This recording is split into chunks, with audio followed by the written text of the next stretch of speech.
The reason why so many people feel really uncomfortable when they're challenged with a creativity task or being challenged to come up with a good idea is because it actually requires the brain to change the way that it's operating.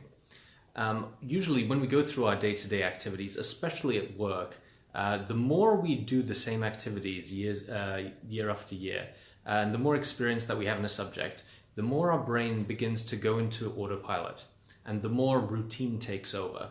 So it starts using memories to solve the challenge at hand the same way that it's done the previous time and the time after the time before that, and it expects to get the same result because the memory of what works should theoretically help for the next time as well. But the challenge is when you're given a creativity challenge and asked to come up with a radically different new idea, then the brain needs to start transitioning from going from autopilot to actually engaging new sensory information. And this forces the brain to activate different regions within it, regions that are actually a lot more energy intense and ones that the brain would probably want to avoid because it's not as effective and efficient and safe as using the memories that it knows works. So the brain always wants to try and stay in autopilot stage, in the safe, comfortable area, producing the same answers based on memories that it knows works. The minute that you try and push it past that boundary by giving it a challenge and saying, no, that idea may have worked the last time, but we need something different, it actually physically has to change its structure. And this is what a lot of people feel physiologically as a very discomforting feeling. So what I call this is the comfort barrier. Imagine that you're in a group at work or somewhere else where you're being tasked with thinking of a creative new idea. So let's say you're at a car manufacturer and your boss says, what's going to be the big new idea for this year's car? And last year, the big new idea was you released a red car. And so the first thing that your brain tells you, that's based on your memories of what it knows works, is how about this year we do a blue car? Because it's still so close to the original idea that it's very safe and quite likely to work. So the brain's very comfortable making that very small jump from red car to blue car.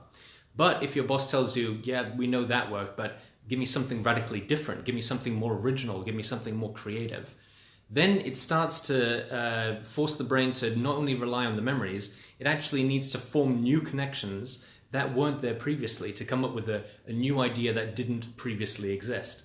And this forces the brain to actually start working through connections which didn't previously exist. This uses more energy and it uses brain regions that aren't active when you're just recalling things from memory. And this is what causes the discomforting feeling. It's very uncomfortable for a lot of people, especially when they're brought up and told that what's important is to give the right answer and to give the safe answer.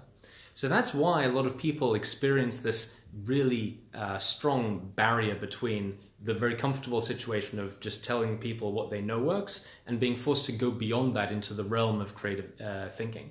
So if you've ever wondered why some people seem to really struggle pushing past that barrier, it's because they haven't been given permission to do it previously. And they also haven't exercised it very much. Just like any other muscle in the body that isn't exercised, if you try and push it too hard, it's going to hurt.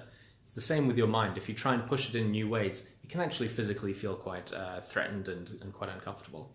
So if you want some tips on how to overcome this barrier, how to become more creative and how to become better at actually generating creative breakthrough new ideas, then make sure to watch the other videos that I've released on this profile and go to www.ideatovalue.com, subscribe for our newsletter, and you'll get some free training on not only how to become more creative, but how to turn those into successful innovations as well. If you've liked this video, please share it as well, and leave me a comment below about any situation where you've come across a comfort barrier when dealing with a creative situation. That's it for now. I've been Nick Skillicorn, editor of ideatovalue.com, and I'll speak again with you soon. Thank you so much for listening. If you liked it, please like, share and subscribe, and leave me a comment about what you thought and what you'd like to see more about. If you want to take your creativity and innovation capabilities to the next level, then invest in yourself with the premium training only available at ideatovalue.com. These exclusive training modules have all been put together by me, Nick Skillicorn, and have been used by thousands of artists, innovation leaders and CEOs to become better at understanding the source of their creativity and executing on their innovation ambitions. And there is no risk to you, as they are backed by our money-back guarantee. Now, don't forget to go out there and make your ideas a reality. See you again soon.